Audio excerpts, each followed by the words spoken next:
Vad annat går att säga än wow! God morgon! Efter gårdagens regnblöta lyxade vi med en stuga här i Gränssjö. Det var bra. Idag ser det mycket finare ut när vi går upp på Vardåfjäll och vidare mot Ottniksstugan. Efter 5 timmar led, som inte är det intressantaste, ner i skogen, 2 timmar drygt på vägen, upp i skogen. Så har vi kommit upp på fjället igen och ser tillbaka över Gränssjö. Vi ser tillbaka över Amre där vi hade regnstormen igår. Och så sticker Sture Tjocke upp bakom.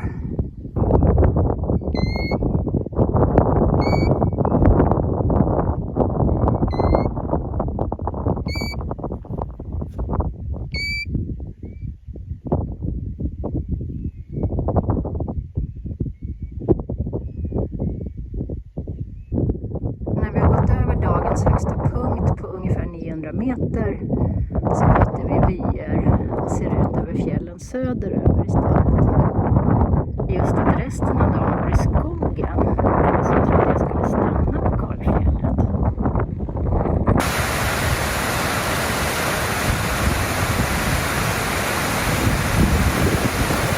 Superfin tältplats här vid bron för den som är sugen. Ungefär 3-4 kilometer före Vardåfjäll. Med både rinnande vatten och liten badpöl i Jocken. Strålande. I Vardåfjäll finns ett litet fjälljordbruk. Avskuret från allt och alla. Och vi fick gå utanför renstängslen. Eller kostängslen kanske det är. Skogspromenad idag.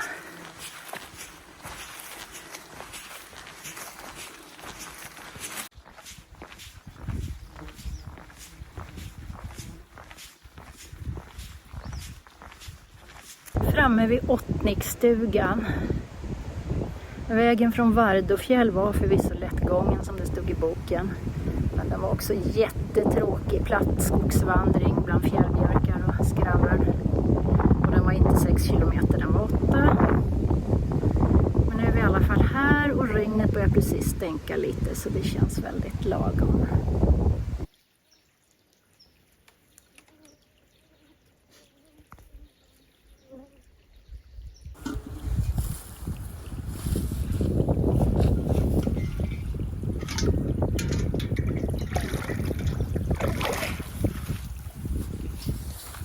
God morgon!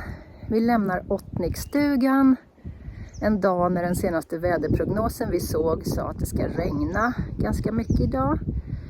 Men det gör inte det än, så vi travar vidare så får vi se vad som händer.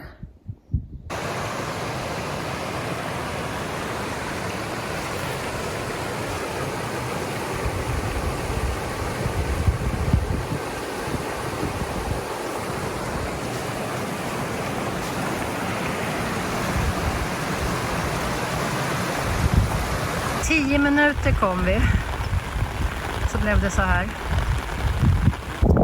Dagens enda sträcka på Kalfjället.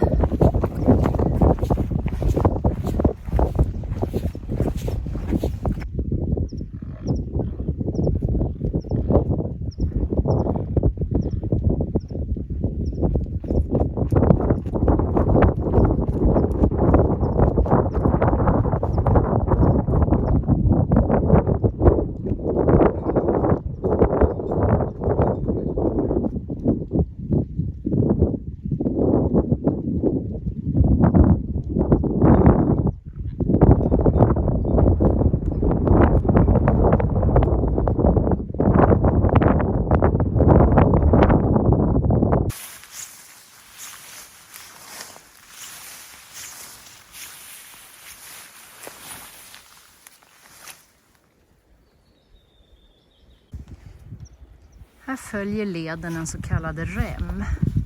Alltså en sån här långsträckt ås som går mellan blötmarkerna på sidorna.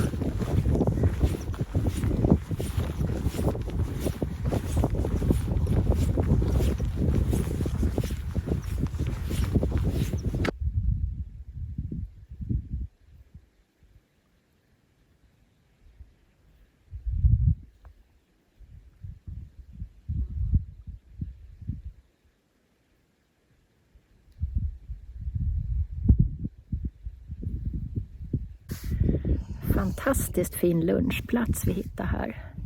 Som hade fungerat fint för nattkvarter också.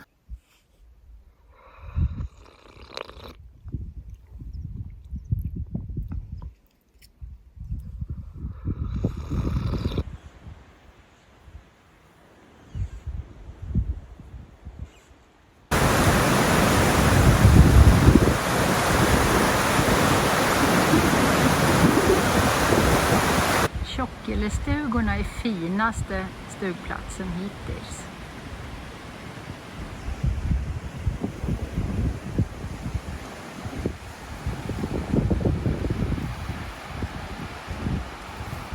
Gott om plats för tält.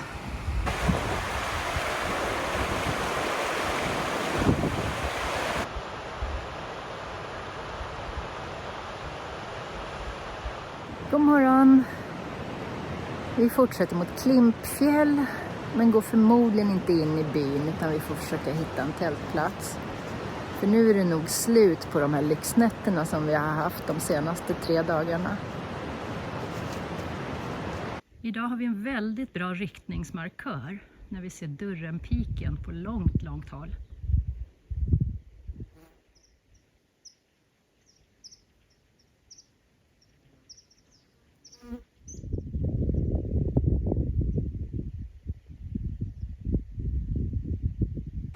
Förra året så misslyckades jag ju helt med att göra fjällpropaganda när vi fastnade i regnet. Det blev ingen bra fjällpropaganda. Vad kan jag säga nu? Det här är fjällpropaganda.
Här är rastskyddet Dörrenstugan med sin nya placering.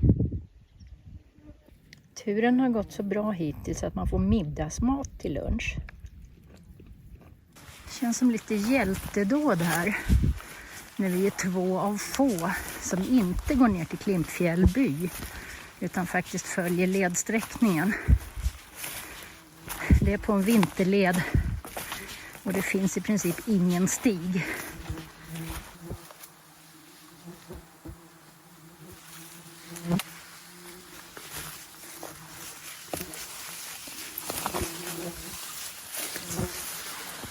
Så var vi nere i Soldalen.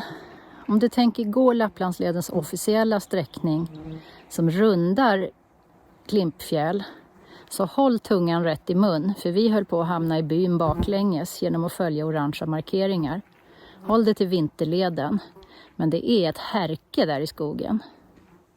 Vi har kommit upp till det restaurerade samevistet och går runt och funderar på om det är okej att tälta här. God morgon!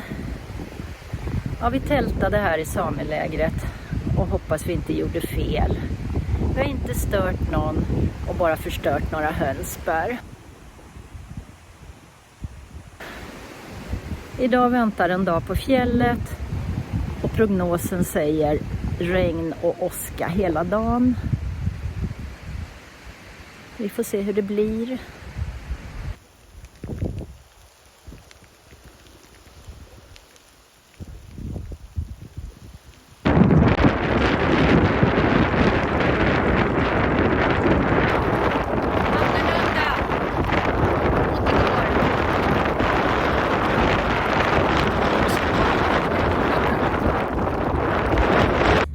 Slipsig-stugan får bjuda på en lång lunchpaus.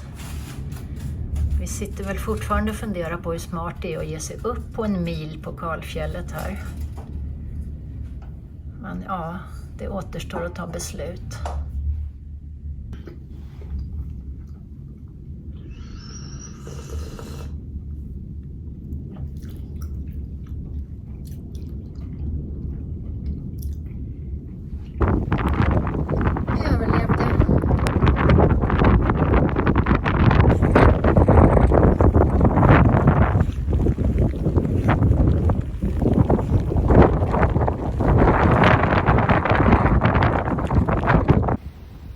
Det blir mest inomhusvideo idag.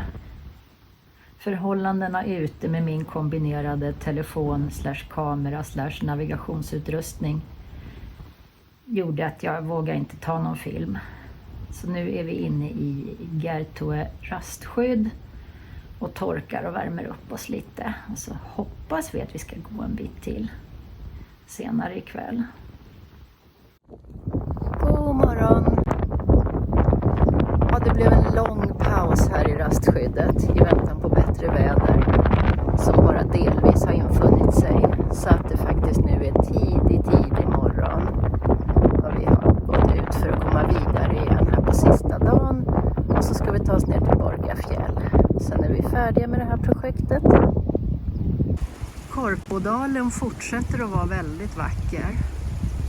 Även om jag tror att det här blir en transportetapp mestadels ner till Borgafjäll.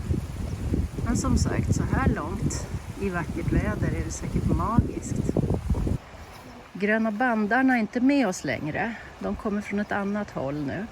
Så här är det inte mycket till stig. Det behövs fler Lapplandsledsvandrare. Efter den väldigt tidiga morgonen så blir det frukost här vid det gamla vindskyddet.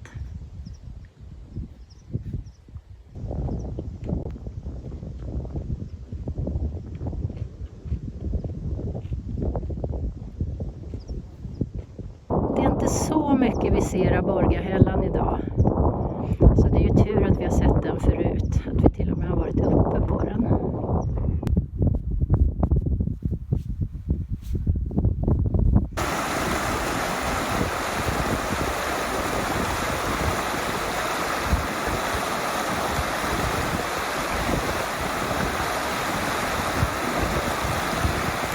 Med en halvdag kvar ner till Borgafjäll tuggar vi oss det sista av energikakorna enligt Erik Tornblads recept.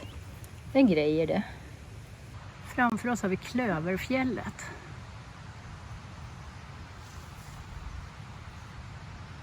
Ja, det är sant.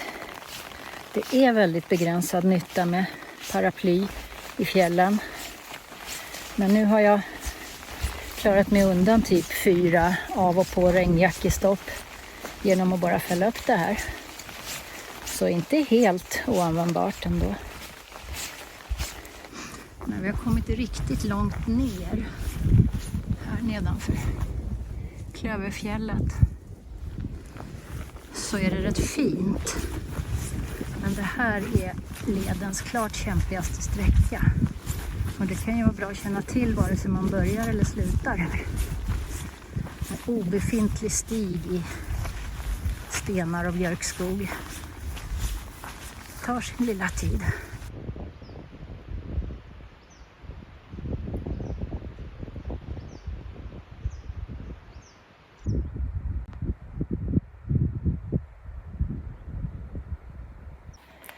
Så där ja. I år lyckades vi ta oss till fots från Hemavan till Borgafjäll. Och vi har gjort klart hela Lapplandsleden. Hej! Framme vid sambons släkts stuga i Borgafjäll. Väldigt nöjd. Vi tog Lapplandsleden på 10 dagar och hade det bra hela tiden. Fint väder i början, några ruskvädersdagar på mitten som vi får ta som erfarenheter. Det är inte många som går Lapplandsleden. Vi mötte 23 långvandrare, men jag skulle säga att alla var gröna bandare.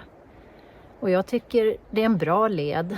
Okej, kanske hälften är i skogen, men det är fina partier på mitten. Det är lagom mycket civilisation Och som sagt, inte många människor ute. Fina stugor på några ställen. Så det finns plats för fler. Välkomna till Lapplandsleden, rekommenderar den. Även om min fjällerfarenhet är ganska begränsad. Det var allt för den här gången. Ha det bra. Tack för att ni tittade. Hej då!